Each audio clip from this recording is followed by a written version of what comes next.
Pantry.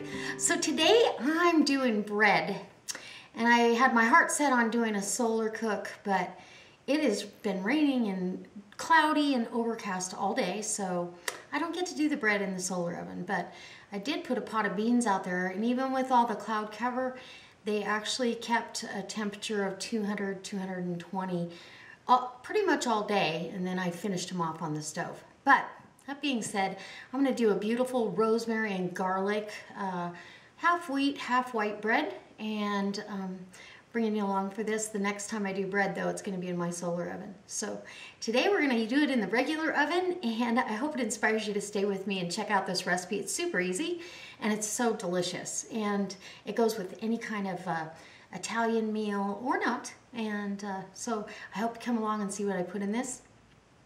If you like this video, maybe somewhere along the way, give me a thumbs up. Go over and see my Facebook page. I've left a link in the show more box below, right next to my Wild Tree website, where you can go shop for all organic, all natural food products, become a rep yourself, or I can set you up with a 20% discount every time you shop if you'd like to do that as well. So get in touch with me and I'll hook you up however I can. All right, guys.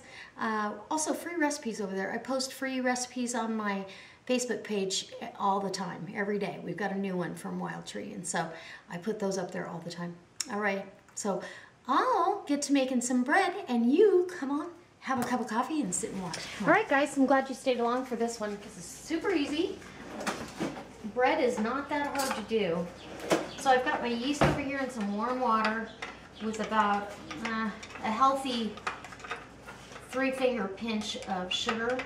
About a half a teaspoon, I would say. And I'm just waiting for that yeast to go ahead and bloom. And so into my mixer, I'm going to add my flour. And it's going to be a combination of white and wheat flour. So I'm going to put a cup of whole wheat flour in here.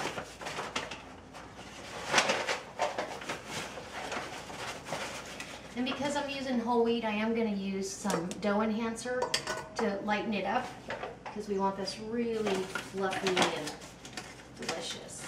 And then this is bread flour.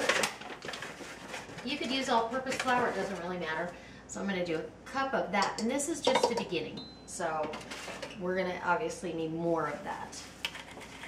And then we're going to go ahead with the dough enhancer. I'm going to put about 2 tablespoons, I guess. And then I have some rosemary out of the garden and 2 big garlic cloves that I've chopped up really fine. I'm going to put that down in there.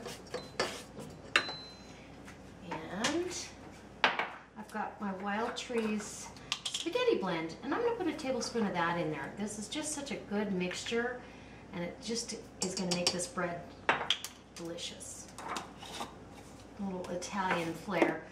And I've got about 3/4 of a cup of shaved Parmesan. I'm going to put that down in there. Now, because the yeast is bloomed, it's okay to go ahead and add your yeast to this mix. And we'll get this started on get it stirred up. We're going to have to add more flour, but I'll bring it back to my...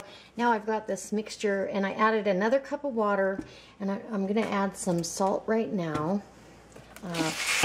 You don't have to add salt if you are on a salt-restricted diet, but I'm going to add a little bit, maybe a half a teaspoon. And then I want some olive oil in here because it is an Italian bread, so you want really good extra virgin organic olive oil. About 2-3 tablespoons.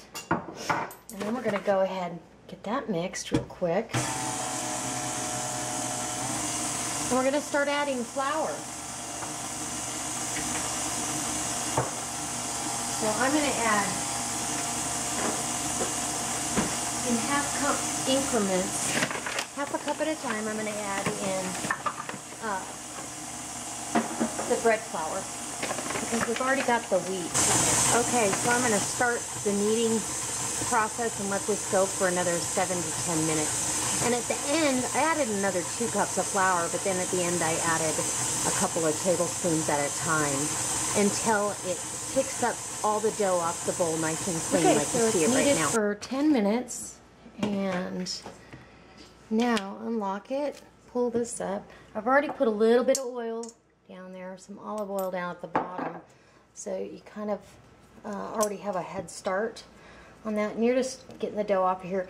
It's still got a little stickiness to it, but it's perfect. That just means it's going to be a really moist, awesome bread. So we're going to let this rise until it's doubled in size. Anyways, we're going to let these rise. This one's a little bit smaller, but that's okay. We'll let these rise until they've at least doubled, and then we'll pop them in the oven. Okay, guys, so you can see how much these have risen up. And I did transfer them into my cast iron pans. I just love these pans. So anyways, I've got it in the oven at, I'm going to put it at 375 until they're done. Finally, the end result of these two beautiful loaves of bread. This one got a little overzealous with the rising, and this one a little bit smaller, so I'm going to cut into this one. They've been out here resting. They popped right out of those cast iron pans. That's the one nice thing about the cast iron. You can cook outside, you can cook anywhere you want, and they're non-stick. So this one, I'll just cut into this one here, and we'll move this out of the way and make sure you get a good visual, because, yeah, let's get up a little closer here. Oh, it's nothing better than home-baked bread. So I'll try to do this backwards since I'm a lefty. And it's still really, really warm, but I'm too impatient to, oh, look at that. That is beautiful. Gorgeous. It's soft. You can just tell by the way it's cutting how soft and wonderful that bread is. Oh my gosh. That is absolutely beautiful. Okay, I'm going to put some butter on it, because you can't have homemade bread without butter, right? I don't eat the fake stuff anyways. Put a little butter on there and it melts right in. Take myself a bite. Oh my gosh. Look how pretty. Oh my goodness. Wow. You can taste that hint of rosemary. It's not overwhelming. The outside just has a delicate, crisp crust to it. The inside crumb is beautiful. A little bit of garlic and just a nice bread to have with a meal. It's a beautiful savory bread. It would make great sandwiches. So I hope this inspires you to, maybe try making your own bread. Use your KitchenAid to do the kneading for you, and, share it with a friend, because I'm probably going to have to share this with somebody. Anyway, I hope it inspires you to come back. If you aren't a subscriber, go ahead and hit that subscribe button. If you like this, give me a thumbs up. Go share it on your Facebook page, and go visit my Wild Tree website and my Facebook page. Go hit that like button. All right, guys.